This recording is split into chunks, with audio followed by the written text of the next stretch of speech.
હર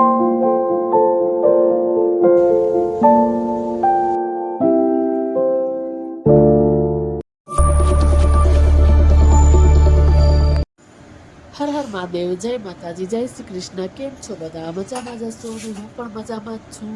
તો સવારનો જો ટાઈમ છે અને આજે હું તમારી સાથે મોર્નિંગ ટુ નાઇટ રૂટીન છે એ શેર કરવાની છું. આખા દિવસનો જો રૂટીન છે તમારી સાથે હું શેર કરીશ.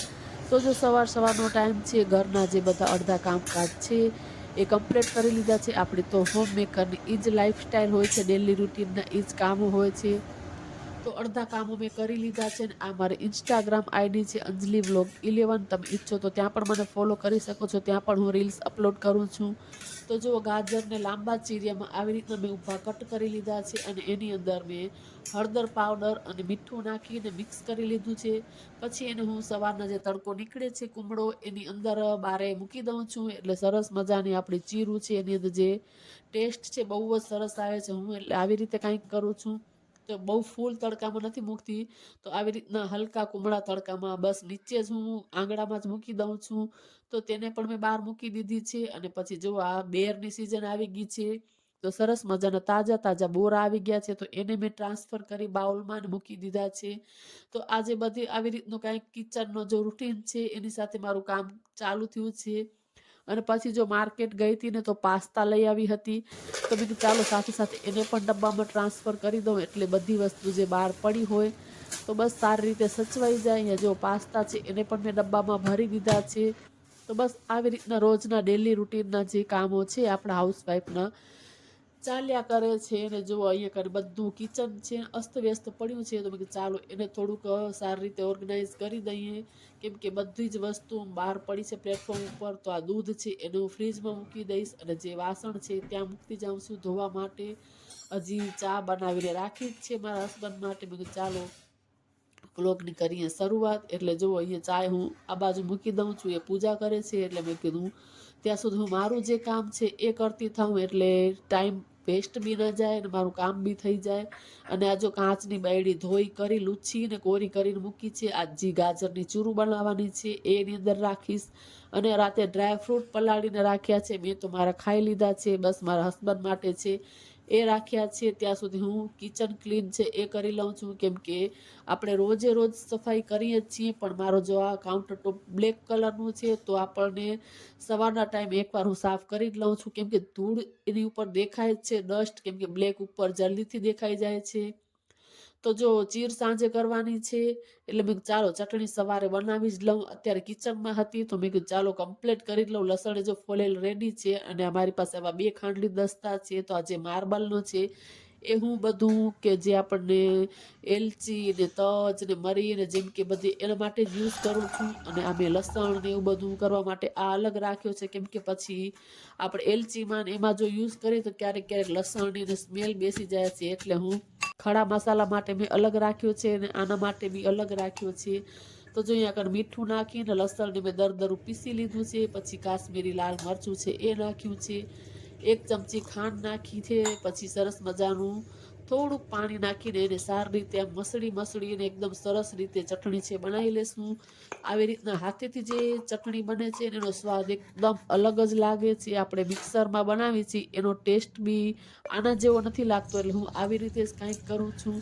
અને અહીંયા જો લીંબુ લઈ લીધું છે આખું એક, તો એનો રસ કાઢી લઉં છું. અને જે બીજડા હોય છે એ હું કાઢી લઈશ.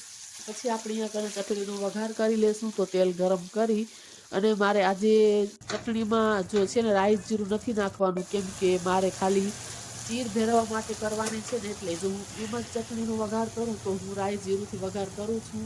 તો સરસ મજાનો જો આપણી ચટણીનો વઘાર બી થઈ ગયો છે. અને પછી ગેસ બંધ કરી અને ઉપરથી લીંબુનો રસ છે એ નાખ્યો છે. તો લાલ મરચાંની ચટાકેદાર ચટણી બનીને તૈયાર છે. એટલે શિયાળામાં તો આવું બધું બહુ જ મજા આવે છે ખાવાની. અને બહાર ગાર્ડનમાં આવી ગઈ છું. તો જો આ ચોમાસાના ફૂલ છે એટલે સુકાવા બી મંડી ગયા છે. એટલે આવી રીતનું કંઈક છે ને અહીંયા કને હજી થોડા થોડા સુકાઈ ગયા છે ને થોડા બાકી છે. એટલે આ સાઈડમાં જો છે ને એ બહુ જ સરસ પડ્યું છે, હજી સુકાણું નથી. એટલે મેં ચાલો થોડુંક બારે આંગણામાં ગઈ હતી તો ફૂલ ઝાડમાં થોડુંક તમને દેખાડી દઉં. અને જો પાછી કિચનમાં આવી ગઈ છું ને, કાલ રાતના વાસણ છે તો બધા વાસણ છે એને હું સારી રીતે અરેન્જ કરી દઈશ. કેમ કે બીજા વાસણ મારે ધોવાના છે. એટલે જો આ ખાટલી ખાલી થઈ જાય તો પછી બીજા વાસણ હું મૂકી શકું, નકર જો તો કોરા સવાર વાસણ હોય સવારમાં એ બી આપણા ભીના હોમ થઈ જાય. મેકરના આવી રીતના જ એકદમ બિઝી કામ ચાલતા હોય છે, એક પછી એક કામ ચાલ્યા જ કરે છે. મારા હસબન્ડ પણ ચાલ્યા ગયા છે, એટલે મેં ચાલો હવે આગળના જે બધા કામ છે એને આપણે સ્ટાર્ટ કરીએ કરવાના. તો સમયની સાથે જો આપણે કામ કરતા જઈએ તો બધા કમ્પ્લીટ થઈ જાય છે, પણ જો થોડુંક આપણે આગું પાછું કરીએ, સમય ચૂક્યા એટલે બસ પૂરું થયું. કેમ કે સમયનો કાંટો એટલો ફટાફટ ભાગે છે, અને પાછા શિયાળાના ટૂંકા દિવસો એટલે તો ખબર જ નથી પડતી કે ક્યાં સમય ગયો ને ક્યાં ઊભો રહ્યો. એટલે સવારમાં ઘરના કામ કરવામાં આવી રીતના જો આપણો એક ડે છે એ ચાલ્યો જાય છે. જો થોડીક વાર આપણને આગા પાછા થાય અને બેસી રહીએ જો મોબાઈલ લઈને, તો ખબર જ નથી પડતી કે ક્યાં સમયનો કાંટો જાય છે. એટલે સવારમાં તો હું ફટાફટ મંડી જ જાઉં છું કરવા. અને સાથે જો અહીંયા હું ભાત પણ પલાળી દઈશ, કેમ કે કામ કરતા મારી હેબિટ છે કે સવારના ક્યારે પણ દાળ પલાળવાની હોય કે ભાત પલાળવાના હોય તો એ હું સવારમાં કિચનનું કામ કરતા પલાળીને મૂકી દઉં છું. એટલે શું કે જલ્દી ચડી જાય છે દાળ અને ભાત ને. તો જો અહીંયા પાણી નાખી અને પલાળીને મૂકી દીધા છે.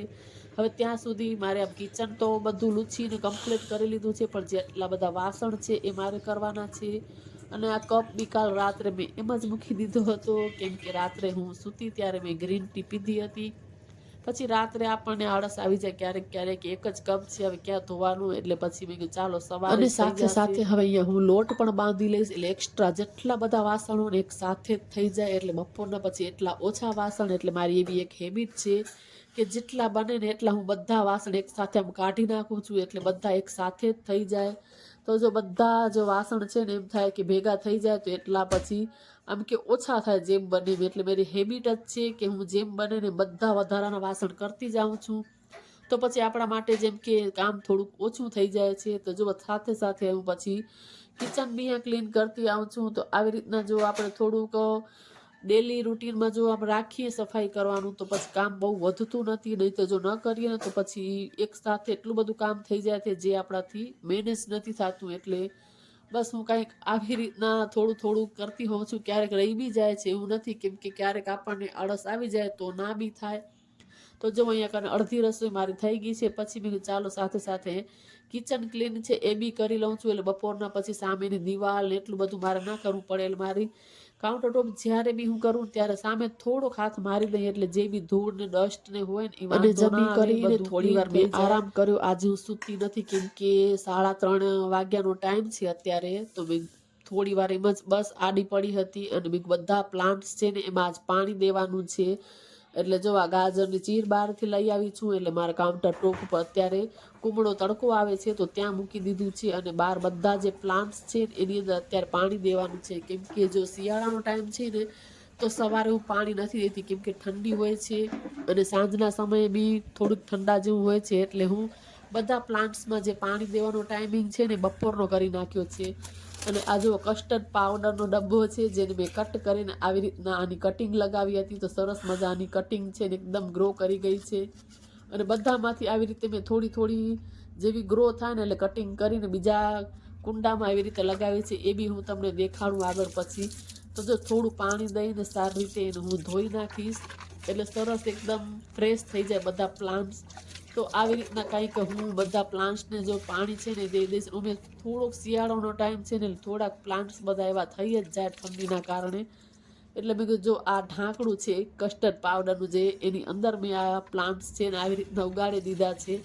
એટલે બસ હવે થોડું આમ નોલેજ આપણને જે વસ્તુમાં ઊંડા ઉતરીએ ને થોડુંક આવતું જાય. નહીં તો પ્લાન્ટ્સ વિશે મને કાંઈ જ પહેલાં ખબર નહોતી. અને સરસ મજાનું પર્પલ જે ફૂલ છે ને એ થયું છે. આ પણ મેં કટિંગ જ લગાવી છે. એમ થાય ને બહુ આમ મોટું થયું તો થોડુંક કટ કરીને બીજા કુંડામાં આવી રીતે જો આમ લગાવી દઈને, એટલે બધા આવી રીતના મેં આ કટિંગથી જ લગાવ્યા છે. અને આ છે ને અમે યોગામાં જાય છીએ ત્યાંથી હું એક બેન છે એની પાસેથી લઈ આવી છું. બસ બધા પ્લાન્ટ્સની કેર કરી અને પછી જો પગે નીકળી ગયા છે અને આવી ગયા છે અમારા યોગા ક્લાસમાં. તો થોડીક વાર ગ્રીન ગ્રાસ છે એમાં હું વોકિંગ કરીશ, એટલે હેલ્થ માટે બી સારું છે. મારા એક જે સબસ્ક્રાઈબર છે એને મને કોમેન્ટમાં કીધું હતું કે દીદી તમે ગ્રાસમાં ચાલજો, હેલ્થ માટે સારું છે. એટલે હું થોડાક વહેલા જઈએ છીએ, એટલે હું ગ્રાસ ઉપર ચાલું છું. ને પછી યોગાનો ટાઈમ થઈ જાય એટલે યોગા કરીએ, કેમ કે હું હરેક વિડીયોમાં કહું જ છું કે ઘરના કામની સાથે આપણે હેલ્થની બી ધ્યાન રાખવી જ જોઈએ. તો ડેલી રૂટીનમાં થોડો હું સમય મારા માટે પણ કાઢી જ લઉં છું. તો જો અહીંયા મારા યોગા છે એ બી સ્ટાર્ટ થઈ ગયા છે. તો મેં ચાલો થોડુંક તમને લોકોને પણ દેખાડું, શેર કરું. તો બસ આવી રીતના કંઈક જો અમારી રોજની ડેલી મારી લાઈફસ્ટાઈલ છે એ હોય છે. તો સાંજના યોગા કરીને પછી પાછી ઘરે પણ આવી ગઈ છું. અને આ ગાજરની ચીર છે લસણવાળી એ બનાવું છું. તો જો બધી ચટણી છે ને એ વધારે પડતી તો નાખી જ દીધી છે, થોડીક જ બાકી રાખી છે.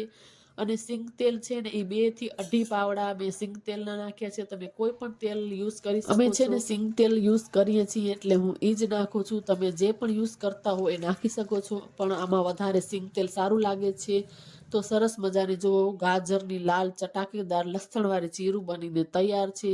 અને આટલી ચટણી છે ને મેં મૂકી દીધી છે, એમ જ જો ખાવી હોય કોઈને તો એટલા માટે મેં આટલી રેવા દીધી છે. અને આને બરણીમાં ભરીને જો આપણે રાખીએ તો 1 મહિનો સુધી સરસ રીતે ચાલે છે, જરાય ખરાબ નથી થતી. એટલે હું કાચની બરણીમાં જ આવી રીતે રાખું છું. તો મેં આ બીજી વખત બનાવી છે. તમે પહેલા પણ મારો શોર્ટ્સ વિડીયો જોયો હશે, મેં અપલોડ કરેલો હતો. તો આખી બરણી મારી ખવાઈ ગઈ એટલા દિવસમાં જ. અને ખાવામાં તો બહુ જ મસ્ત લાગે છે, બાજરાના રોટલા સાથે, ખીચડી સાથે. તો બસ આવી રીતના જો કંઈક આખો દિવસ નીકળી ગયો, ખબર જ ન પડી ઘરના કામ. અને હવે રાતની રસોઈની જે તૈયારી છે એ હું કરું છું. તો આ હતો મારો મોર્નિંગથી લઈને નાઇટ સુધીનો રૂટીન છે. તો તમને લોકોને કેવો લાગ્યો વિડીયો એ કોમેન્ટ કરીને જરૂરથી જણાવજો. તો આ વિડીયોને અહીંયા જ એન્ડ કરીએ. મળીએ ફરી પાછા નવા વિડીયોમાં.